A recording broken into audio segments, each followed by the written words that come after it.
I thought I will, in general, share a few facets, and then, I think we can do a small kind of Q&A. And, please feel free to type your questions in the chat box, and we can discuss about it maybe at the end of the session. Well, human resource processes in an incubator is, fairly different from, I think, academic institution, or also even more different if you look at it from the angle of, the startups.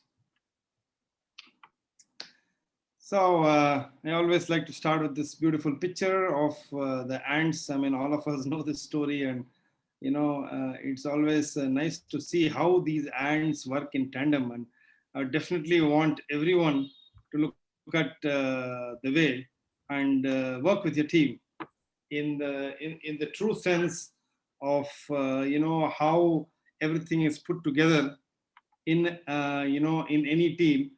This team is very crucial for your startups, I think, to move ahead and really make an impact and a difference. I was discussing with Nirupa. She tells me that there are more, incubators, right? So I just tried to put out a different kind of definition for incubator versus the accelerator. Many times we get asked, incubator, accelerator, what's the difference, right? So we say that, I mean, when an incubator is matches young minds with the best ideas for sprouting growth, and an accelerator is like a greenhouse, right, for young startups to get the optimal conditions to grow, right? So accelerator is really to accelerate, the startups, and I mean, I would say the younger entrepreneurs and our students in many academic institutions best fit for an incubator. Well, thumb rule of human resource management is that I think we don't look at like being whoever is the CEO or the in charge or the COO at some places.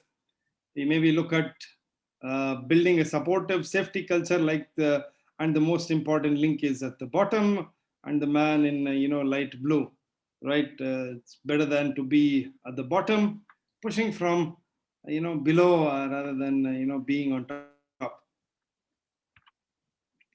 So let's look at a few things on various facets on managing and building entrepreneurial ethos and this human resource management. We are going to discuss on hiring policy, performance and appraisal management, exit policies, organization culture, team mix and competencies, incentives, sourcing the potential team members, and the organizational structure in today's presentation. Let's come to the hiring policy.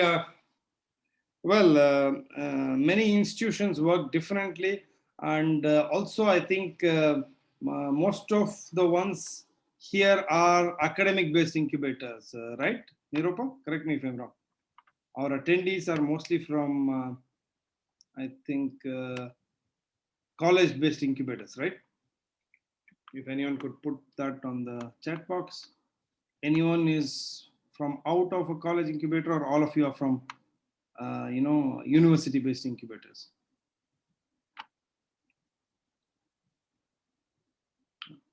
Okay. Nice. So I say institution-based. Cool. Academic incubator. Okay. Nice. Okay. So let me keep my chat window open. So yeah, so what happens in a university or academic incubator, at most of the time, some of the top management, I think, either would be a professor who's placed in charge of the innovation center, or the recruitment for the top 2 or 3 positions would happen through the human resources department of the institution, and you would be bound by the institution guidelines. Carl says we work at a corporate startup innovation. Okay, so let's first take the university example. So most of I think the rules which would apply to which would govern the institution would also happen to govern the TBI or the incubator, even though it is a Section 8 company and it is attached to the institution. We'll come to the structure. I think the many a times the head of the institution and a couple of deans and also would be part of the board, right? So the selection process usually is through the HR department of the institution, and the next tiers can be independent or can be through again the HR department of the institution. Well, and the panel, there is a suggestion for the panel that the panel should be maybe from multi departments.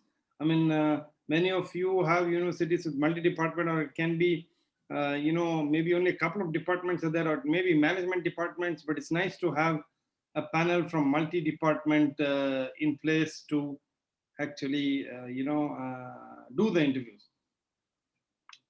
Next, you also got to look at a few aspects. That does the incubator need a team member who has experience in investing in startups or in investment related activities, right?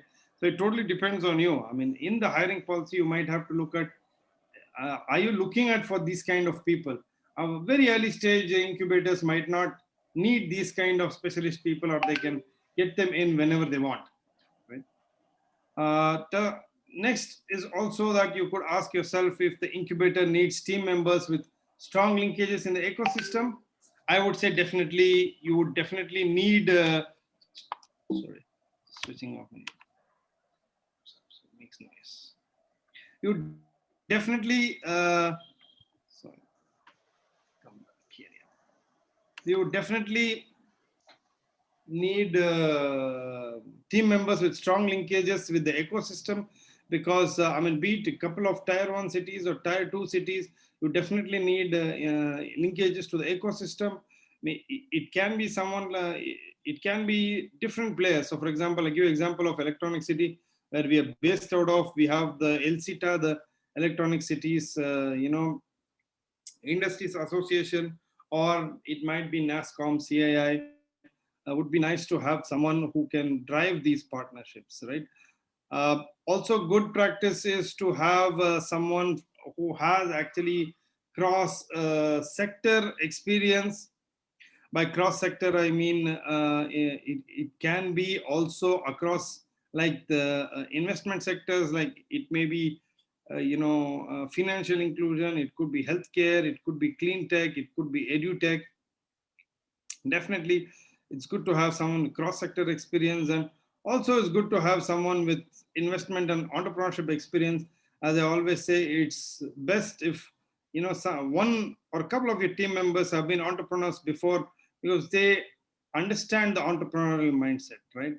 So I'll talk about this in the coming maybe section. So again, does incubator need team members who worked in multiple sectors or who have sector specific knowledge or technical expertise? I would say yes, it's definitely required. Okay, some of the things that you might have to do, or some of these personnel, not personnel, so the personnel who you recruit, the qualities, and it's very important to understand the vision of the host organization, I mean the host institution, and it's very important to do that, right?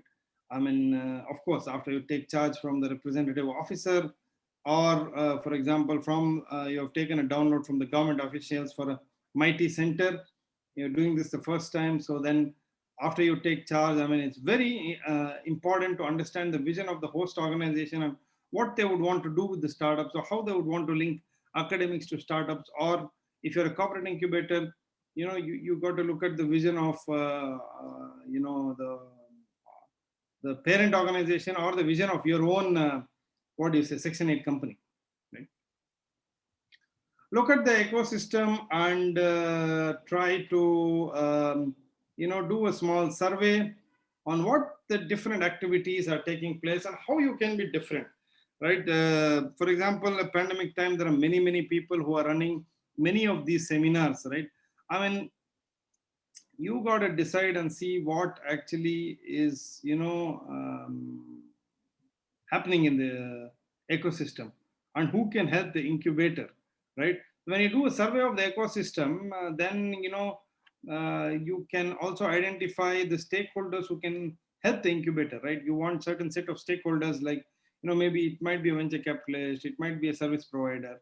So you should also be able, so you should have a person, who will work with this in tandem, and then decide the focus of the incubator depending on the vision of the host organization, right? All comes from the personnel that are recruited, right?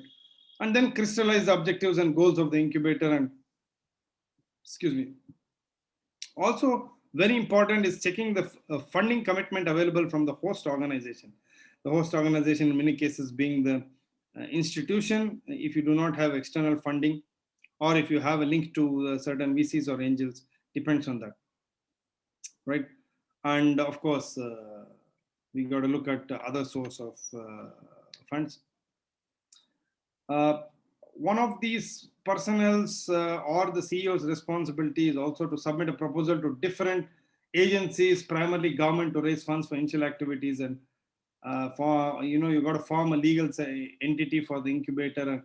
You might look at who you want to put as a signatory. Is it the CEO and the COO, or the CEO, COO and the Chief Innovation Officer, or one of these board, or one of the board members, right?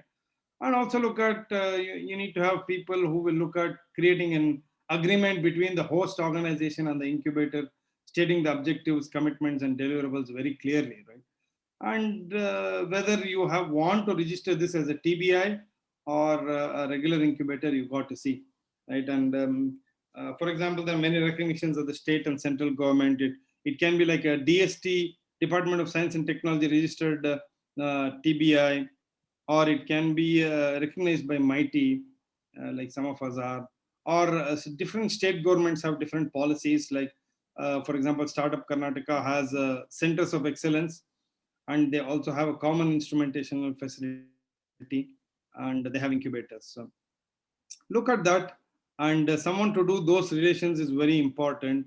And also ensure that the governing and the executional bodies of the incubator are very separate. The governing body, in the sense, again, a proposed structure is at the end of this session, but it could help. And look at the business model the incubator needs to follow. If you're a corporate incubator, are you guided by certain guidelines, right?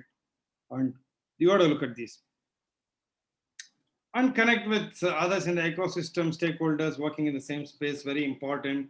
I mean, I think you would have heard from many of our host institutions like NSR Cell and CCamp and IIT Madras and IIIT Hyderabad and Forge, right? So it's very important to keep at your level these linkages with different incubators. I could give you one example. I think we work very closely.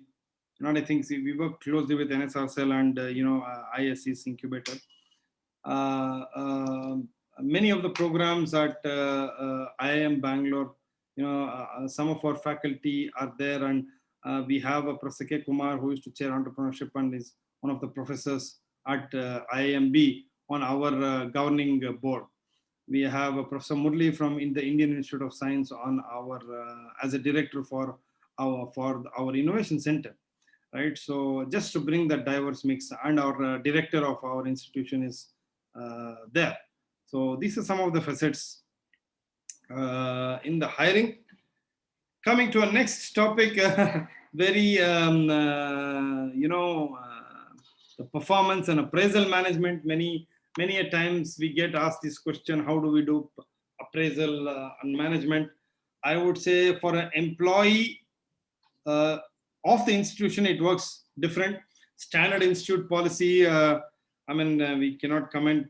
Maybe the institution has a standard appraisal policy, and they are governed by the same. I mean, even if you ask me a question on what might be the increments, sir, it totally depends on that host institution. It may be what do you say?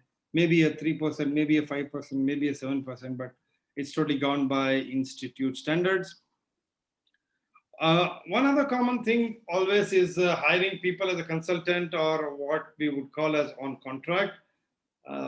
So technically, this would be maybe in an 80-20 range, wherein 80% is fixed and 20% is variable, and 20% depends on your performance as set out by the incubator, right? It could be different things that you are expected to do, and your 20% is given as per that.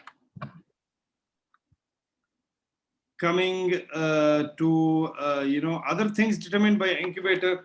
So I mean, see, for example, you could maybe set in your own guidelines that if someone is working in the investment space, they have got a certain set of investors. You could accordingly look at performance and appraisals for that particular person, or it also depends on the age and experience that you would maybe want to look at. But if you're aligned to a institutional incubator, so I would say that you would have to work with the standard institute policy and the human resources team of the institute, and you got to maybe come up with a performance and appraisal policy. While you can push certain points may have to be taken from the host institution. Okay, so we're looking at for example, exit policies. If you're looking at exit policies, it can be varied. It can be for senior roles, it can be about 2 months, and for junior roles, it could be even 15 days to 1 month. I mean, be it at associate level or assistant manager level. But at senior roles, it might take some time. Also, there are many other facets. Of course, it's not like corporate that you might not be able to leave one incubator and join another incubator. Most of them might not have that kind of a rule, but maybe, I mean, you could clearly define it in a better way. That, for example, if the CEO or some mentors or a board member or anyone is given some stakes, how are you going to look at forming these? That's very important, right? Because if you would have given some stakes to the CEO and he wants to leave, and you have a determined policy for that, I think suggest that you guys should get that in. You got to get that in place, because that is when maybe the exit policy or certain points during the exit may be monitored, right? And of course, I mean, some incubators have faculty member nominated from the host institution. I think that's for a fixed tenure. It can be a year, it can be 3 years or 5 years, and then they get replaced. And I think their exit policy is determined by the host institution. Okay, so organizational culture. Culture is very important, determinant of the incubator success, right? So the majority of the incubators that are set up in academic institution entities, are different from that of a startup, right? Academic institutions work in a very different way, and the startup works in a very agile way. You as the incubation center personnel, have to be the key to the ignition. I know these are all different parts of a car. Think of it as different parts of a car, right? The startup might be, can be the, the wheels, or can be, the headlight, or one of the most important parts. But for example, the engine is the you guys, the personnel of the incubators, because you have to coordinate with the institution in the academic setup, talk to the institution, talk to the professors, and talk to personnel there. And you would also have to talk to personnel in the startup. So I would say that you got to be self-motivated, and you got to be agile, and you got to set your organization culture, because you got to balance both sides. It's very, very important to balance both sides, because you know how both might be at sometimes extreme ends. Therefore, as I said, you as a startup, driver, you all incubators staff and the leadership must be able to empathize with both sides and build that relationship. Well, even if you, as we said, that you have put yourself as an independent entity with your own executive machinery, that makes more sense. Sometimes, as I said, you might be governed by the host institute, and while the business incubator may choose any of the models that the companies follow, more often it is a cross-cultural aspect, right? You also are going to definitely interact with a lot of people in the industry and in different entities. So you got to be actually setting the culture for your for the organization. And if you ask me, it comes from within, maybe being agile and staying focused. And I'll come back to you in the last slide on a few facets that you all also must think entrepreneurial. Uh, of course, from day one, it's good to do some documentation of everything, of the startups, of the journey, and set the precedence, because these documentations might play a very crucial role in getting funding in the future, or setting the track of how things are to be taken ahead. So it really helps in going forward. Team members, of course, play a very vital role in the development of the incubator. All I could say is, of course, I mean, everyone says that you are a team player, but, the boss, or I would say the chief servant of the organization, instead of calling it the boss, right? I mean, the head of this particular TBI should make sure that from the beginning you recruit people who are team players, who recruit people who are enthusiastic about their jobs, and they should be excited about startups, right? Someone with a mindset of doing a 9 to 5 job or looking at research might not fit this role, right? It's very good, as I said, to have some startup experience, or being passionate about startups, or maybe having worked even as a founding team member, if not a founder, right? As I said, it's a very agile and changing environment. All of us might have experienced this during the pandemic, that many of us thought that incubators have to be physically run, they have to be physically set up. We have to only have startups locally, and we have to actually get people from around my place. If I'm from Bangalore, maybe I get people around from Bangalore. If I'm from Hyderabad, I get people from Hyderabad. And you got to do a quarterly review or a weekly review every time you visit the campus and all. Things have changed, and just how the environment has changed. And we would also want most of our team members with high adaptability or change, right? As I always say, spotting gold talent is very important, right? So after the leader is effective as a team, right? So you must have the right mix of people from the investment background, from operations, from technology. And the leader is the one who has to drive it, as I said, outperform peers, right? You got to select the right set of people who may be competitive enough and take it in the positive spirit, right? Many of them do not take outperforming the peers is not just to just maybe say that this is going right or wrong, but really I meant by outperforming peers is everyone tries to compete with the other in a good and healthy manner. Make excellence a habit. Of course, anything that you put together, it might be the fast track, it might be a boot camp, it might be selection of the startups, or presentation of your startups to the college, or soliciting applications from your students. It's good to be excellent in all the approaches, and be willing to try new approaches. Of course, the pandemic has taught us a lot of things. Maybe like looking at hiring from what do you say, all over India, or getting startups from all over India, and going forward. And of course, we got to focus on what you exactly do. Some more facets when you hire people. I always have this favorite quote from my from my leadership series. I mean, it's very important to keep the knowledge and skills above the sea level and keep your attitude below the sea level.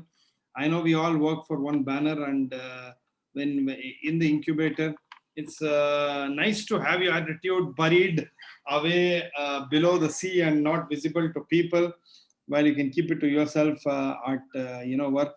And what actually matters is your knowledge and skills, right?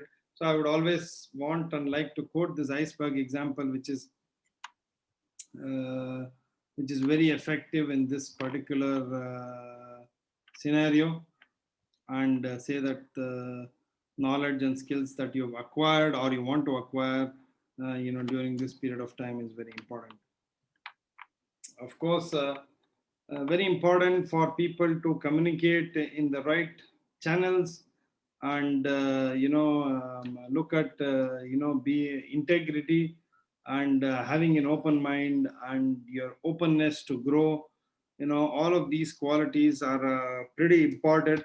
Otherwise, you cannot grow yourself, and you also cannot grow person in the incubator, and you cannot grow the incubator, right? Even as an incubator, you might want to compete with the best incubators in India and maybe the best incubators in the world, right? I mean, someone like Harvard Research Park and Stanford Business Park and Stanford Research Park, and many unicorns, many companies have come out. How do we look at ourselves, spotting that gold talent, as I said, and putting it together? For that, many of these facets are very important: the integrity, commitment, passion, as I said, the trust in each other's team member, the energy, zeal, enthusiasm, being open-mindedness, having open-mindedness and being knowledgeable. It's not only advisable to have some amount of knowledge. If you don't have an open mind and try to crisscross all of this, is very, very, very, very difficult, right?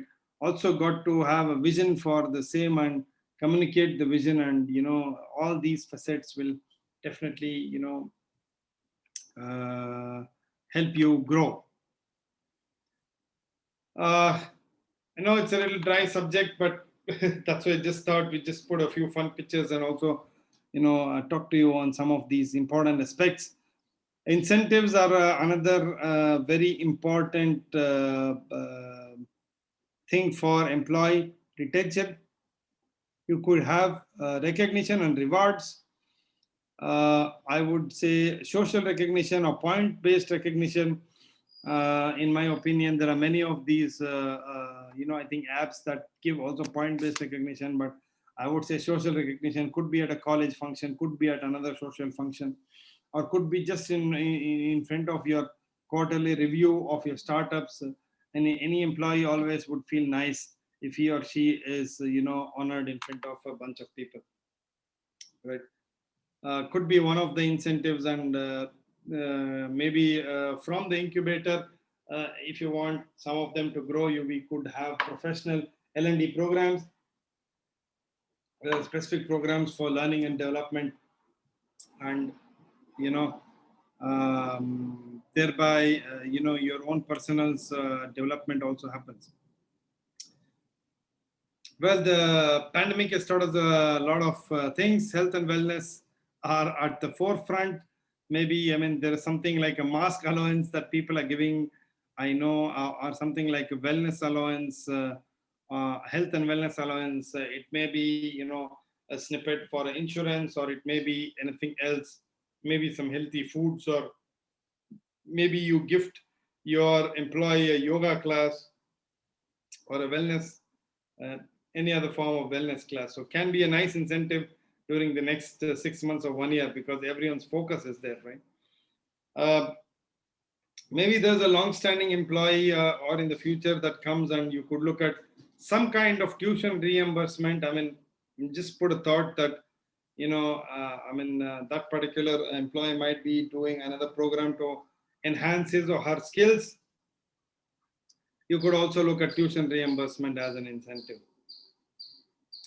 Of course, bonus can come in different forms, and the raise can come in different forms. That is left unto the policy of the incubator. But yeah, definitely, if you ask me, there can be bonuses given on a couple of occasions. And even, for example, if you feel a program manager has contributed significantly, maybe, I mean, if your policy permits, or if you have a different policy, you could give a stake and or a share from the particular company he or she has mentored. I mean, this is all subject to your host institution policy, right? Gifts, of course, one of the most common things after the social recognitions. Any of the things that might be helpful to your personnel and your employees, you could maybe look at it and give them as a gift. One of the best forms of incentives when they have actually performed. Okay, so sourcing potential team members is another important facet. From where do I get the team members is very difficult sometimes.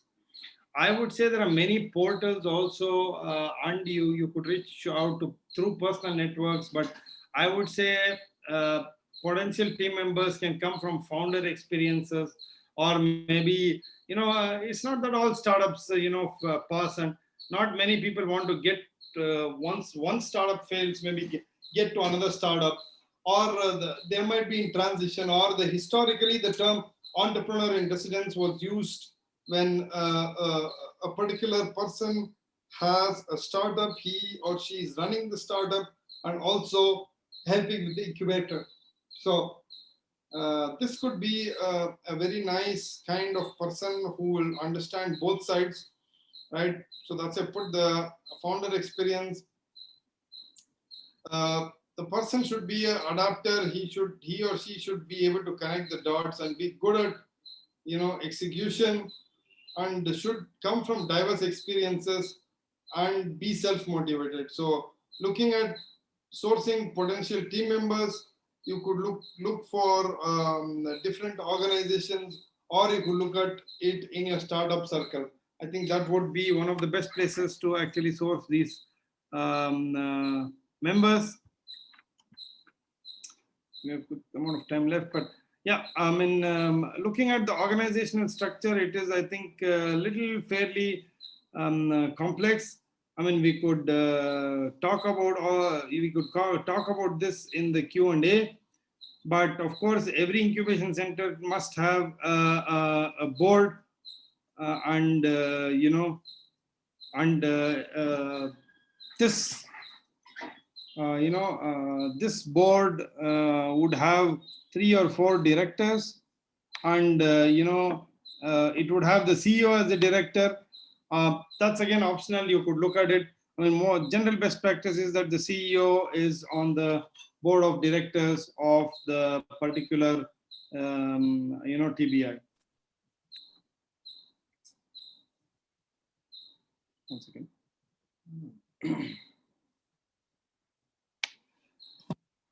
Also, there is a screening committee or a startup selection committee, as we call in many places. That this would be a top level committee wherein some top entrepreneurs, venture capitalists, members from the host institution, all are coming together.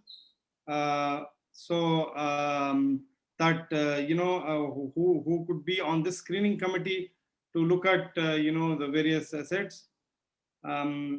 Under the CEO, I've given another structure. We could have the investment team and the CEO. We could have the COO who looks at the operations, and of course, I mean, if it's a very large incubator, you might have an admin manager, of course, admin/HR, and you could also have a program manager for different programs. Fairly large incubators who have different program managers for different kind of programs, and you could have the finance manager and the investment advisors and the investment analysts under the CFO or the investment team.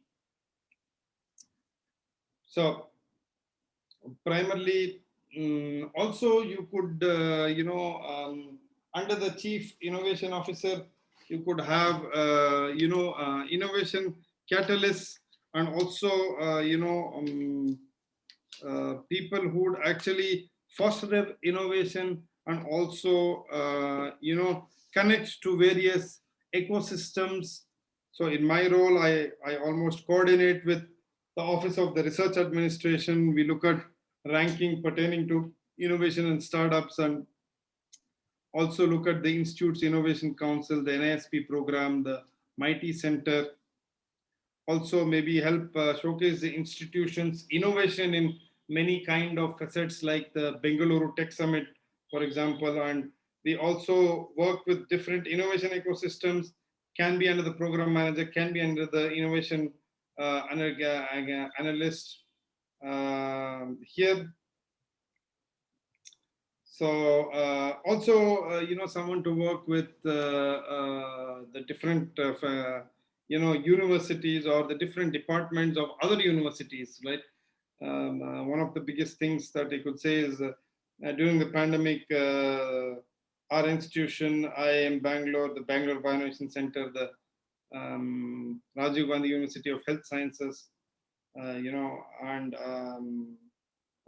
many of IIIT, all of us got together to build or run a a challenge against eradication of COVID-19. So all this could be part of the innovation team. And also one of the most important things is if you're a larger institution, there are many country delegations in the field of innovation that come and go, or they visit your incubator. And many top priorities of many consulates or ambassadors is now to even visit the innovation ecosystem. All that could be included, in one of the teams there. And of course, also you've got to maintain and manage pre-existing relationships with NGOs, corporates, and government entities.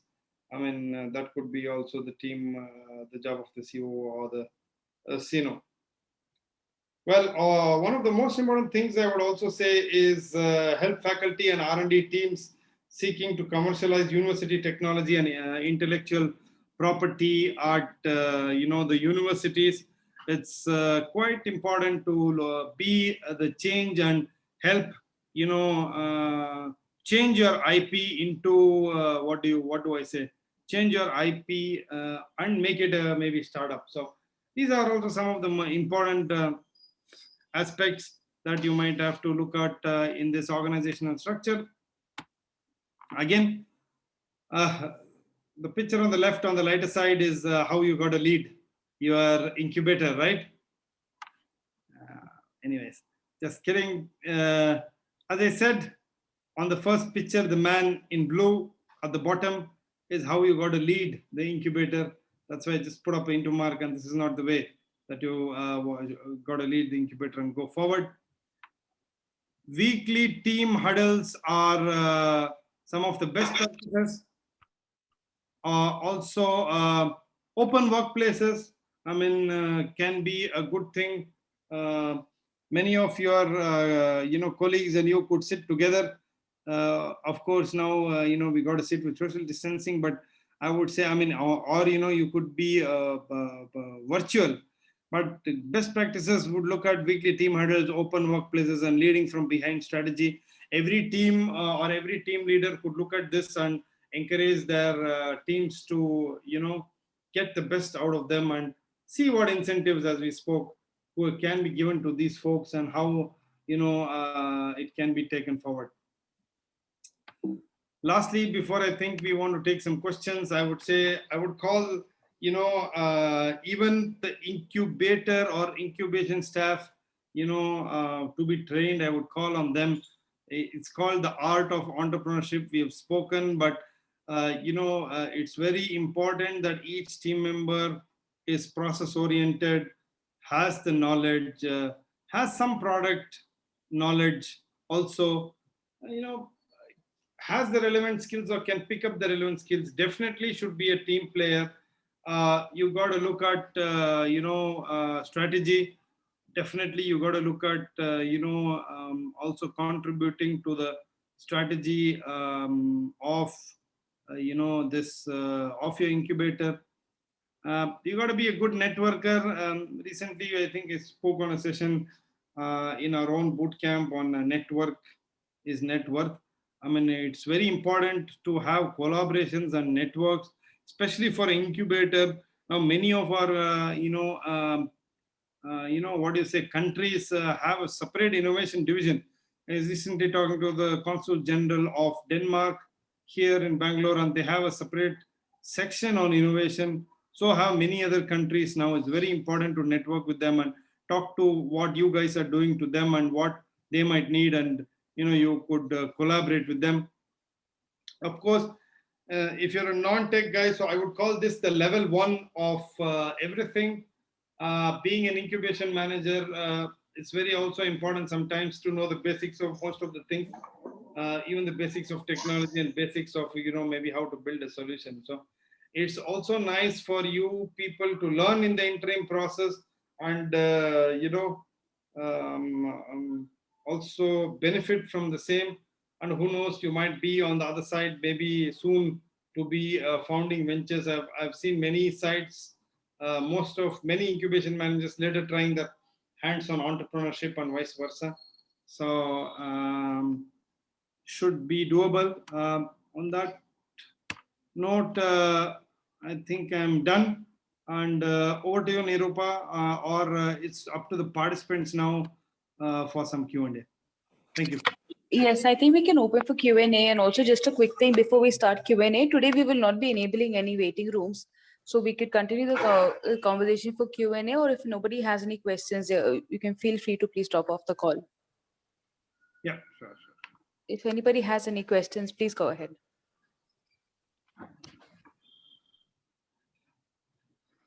Or you can maybe even type them out.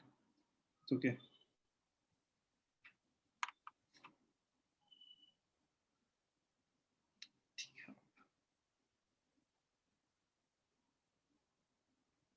Or if you would want to share any facet from your incubator or anything like that. No. Let's wait for a couple of minutes and I could see.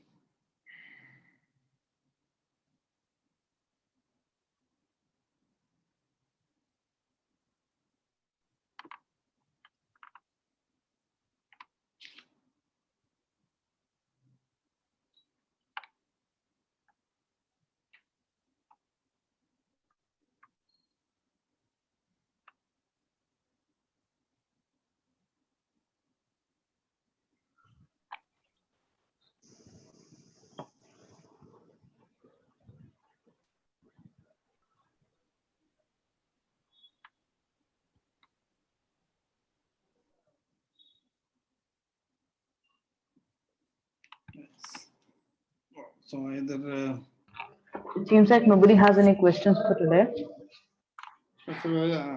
Either I was unclear or it was overhead transmission. Oh, we have one question from Mr. Harsha. He says, do you recommend any particular jobs?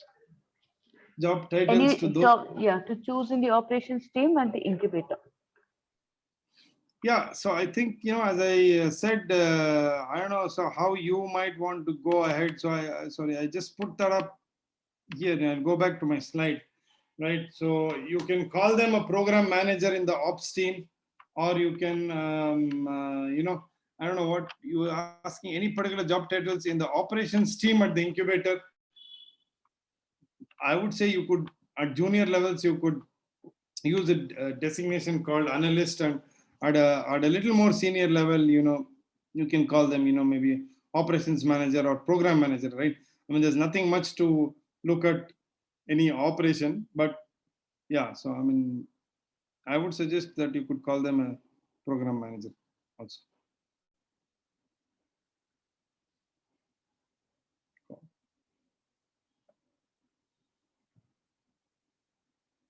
But it's totally, again, most of you are, if you are from the academic incubators, I mean, many of these are pre-decided by the HR team or the registrar, or whoever is in charge of human resources in the, in the host institution. So it's very, very important to work on all these with the host institution primarily.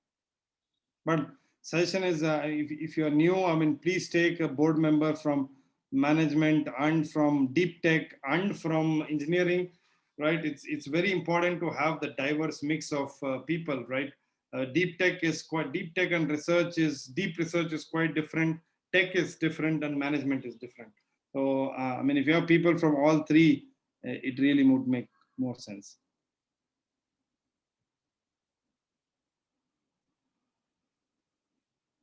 All right, I think we have a question for one more. If not, Sure. we can close.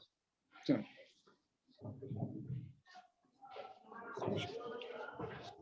If anyone has anything. Yeah, it doesn't seem like at the moment.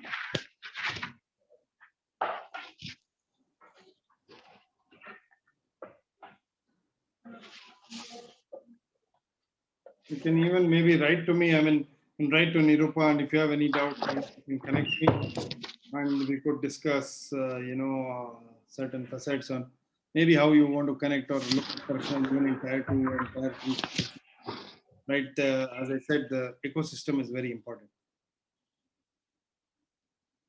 Yeah, so we'll be sharing your email ID with the participants for today as well, Karthik. So if anybody would like to reach out to you personally, we'll encourage that as well. Sure. All right.